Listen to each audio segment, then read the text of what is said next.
وبتقع ست ام كلثوم على مسرح الاولمبيا الفرنسي لما شاب من الجمهور اندمج معاها لدرجه انه نط على المسرح عشان يبوس رجلها.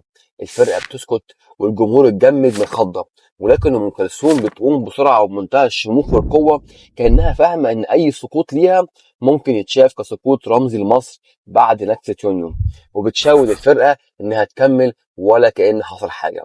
وعشان نفهم قصه الحفله دي وقيمتها لازم نرجع لورا شوية، تحديدا يوم 9 يونيو 67.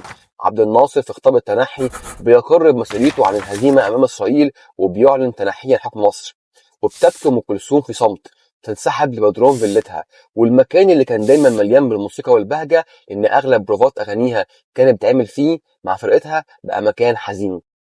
حزن ام كلثوم ما كانش بس على الهزيمه، ولكن احساسها ان كل المعاني الوطنيه اللي هي حاولت تنقلها وتغنيها للناس اتهدمت هي كمان.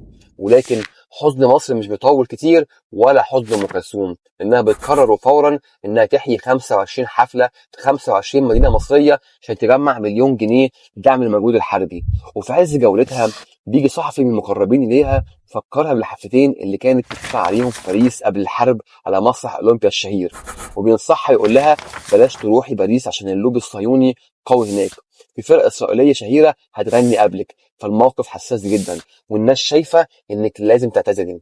وبترفض ام كلثوم الاعتذار وبتصر ان هي هتروح وهتعمل الحفلتين اللي كانت بتدفع عليهم، وهتتبرع بالمبلغ كله 14,000 جنيه استرليني للمجهود الحربي. وعلى فكره ده كان اعلى اجر اتدفع في تاريخ مسرح الاولمبيا. بيبدأ مدير المسرح الفرنسي برونو كارتكس بالتسويق للحفلة، ولكن مفيش تذاكر كانت بتتباع لأن محدش كان مصدق إن أم كلثوم هتيجي، إلى أن بتسافر أم كلثوم فعلا إلى باريس يوم 9 نوفمبر 67. وبيبعت كارتكس فريق من التلفزيون الفرنسي عشان يغطي وصولها. في مؤتمر صحفي سريع بتقول أم كلثوم إنها هتغني في باريس عشان مصر، وبتتقلب الدنيا وتذاكر الحفلة بتطير. العرب المصريين من كل أوروبا والعالم بقوا بيحجزوا تذاكر الحفلة، وبتنشط السوق سوق التذاكر، وبيضطر كوكاتريكس انه يعمل تذاكر رخيصة بدون كراسي، وخلصت برضه كلها في يوم واحد. وبنوصل لليلة الكبيرة 13 نوفمبر 67.